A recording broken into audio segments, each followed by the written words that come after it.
1757 সালে পলাশীর যুদ্ধ। পলাশীর যুদ্ধে কি হয়েছিল?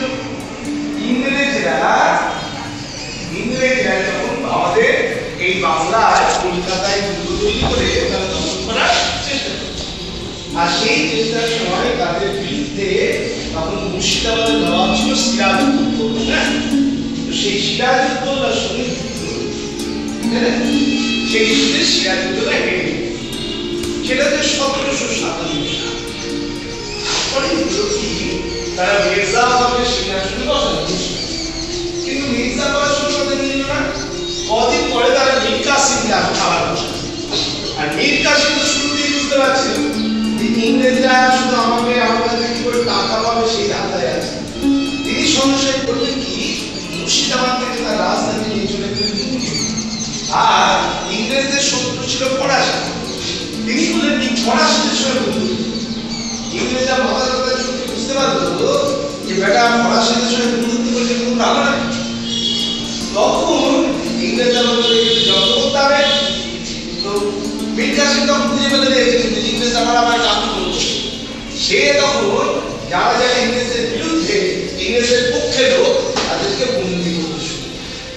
তার মধ্যে কৃষ্ণনগরের রাজা ছিলেন ইংরেজদের পক্ষে, ইংরেজদের পক্ষে ছিল। তাকেও বন্দী করে নিয়ে মন্দিরে রেখে বললো যে তোমার ফাঁসি হবে।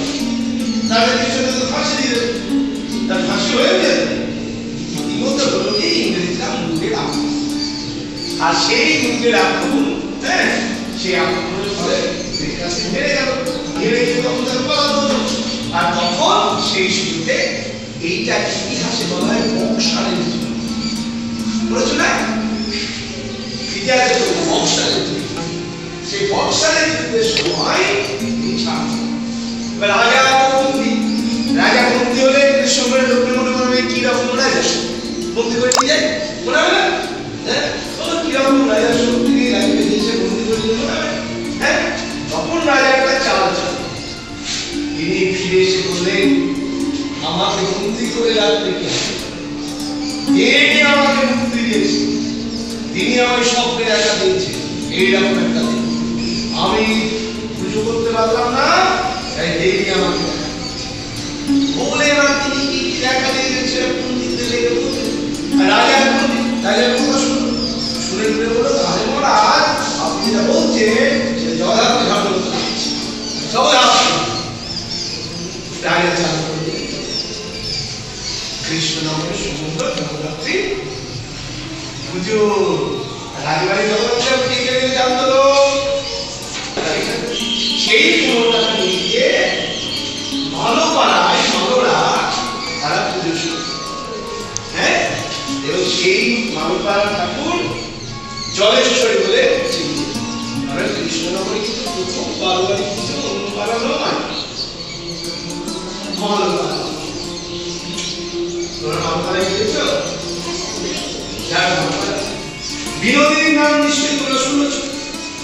কি বিনোদিনী ছিল খুব ভালো অভিনেত্রী, এবং যিনি তোমার বাংলা থিয়েটারের প্রথম মহিলা স্টার। গিরিশ ঘোষ তাকে নিয়ে এসেছিলেন, একটু একটু করে শিখিয়ে তাকে অভিনয় শিখিয়েছিলেন। অসাধারণ সব অভিনয় তিনি বাংলা থিয়েটারকে দিয়েছেন। তোমরা বড় হলে 11 ক্লাস 12 ক্লাসে পাঠ্যক্রমে তার নাম পড়বে। সেই নথি বিনোদিনী কিন্তু এই কৃষ্ণনগরে এসেছিলেন। তখন তিনি অভিনয় করছেন বেঙ্গল থিয়েটারে। কোন থিয়েটারে? বেঙ্গল থিয়েটারে তখন অভিনয় হচ্ছে মেঘনাদ বধ। মেঘনাদ বধ কার লেখা? মাইকেল মধুসূদন দত্ত। কার লেখা? মাইকেল মধুসূদন দত্ত। সেই নাটকে একটা দৃশ্য দেখানো হচ্ছে যেখানে নথি বিনোদিনী সেই ঘোড়ায় চড়ে মন্ত্র করছে, ঘোড়ায় চড়ে মন্ত্র। তো কৃষ্ণগড়ে এসছেন, এসে কৃষ্ণগড়ের রাজবাড়িতে অভিনয়। সেই রাজবাড়ির মধ্যে মঞ্চ তৈরি করা হচ্ছে, স্টেজ তৈরির কাছে মাটি দিয়ে উঁচু করে মঞ্চ, মাটি ঠিক করে বড় করে সেগুলো সমান করে দেওয়া হচ্ছে। আর চারিদিকে লোকে